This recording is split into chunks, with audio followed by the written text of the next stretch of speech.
ഗുരുവായൂർ ഏകാദശിക്ക് വിളക്ക് കൊളുത്താൻ വേണ്ടി ഒരു ഭക്തൻ തന്റെ കയ്യിലുണ്ടായിരുന്ന ഏകസ്വത്ത് ഒരു കാളയെ വിറ്റ് ആ പണം കൊണ്ട് വിളക്ക് കൊളുത്തുന്ന ചടങ്ങിൽ പങ്കെടുത്തു. ആ ഭക്തൻ കഠിനമായ ദാരിദ്ര്യത്തിലായിരുന്നിട്ടും ഗുരുവായൂരപ്പനോടുള്ള ഭക്തി കാരണം ഈ ത്യാഗം സഹിച്ചു. രാത്രിയിൽ ആ ഭക്തൻ ക്ഷേത്രത്തിൽ വെളിച്ചം കുറഞ്ഞ ഭാഗത്ത് വിശ്രമിച്ചിരിക്കുകയായിരുന്നു.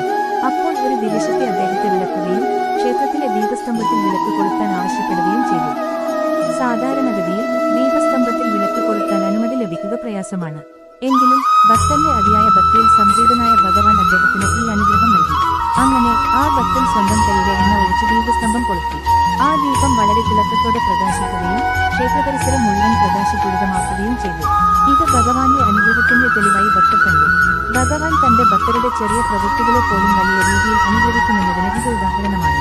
ഈ കഥകളെല്ലാം ഗുരുവായൂരപ്പൻ തന്റെ ഭക്തരോട് കാണിക്കുന്ന അതിരില്ലാത്ത സ്നേഹവും അവരുടെ പ്രാർത്ഥനകൾക്ക് എത്ര വലിയ പ്രതിസന്ധികളിലും അദ്ദേഹം മുന്നേറുകയാകുന്നു എന്നതും എടുത്തു കാണിക്കുന്നു.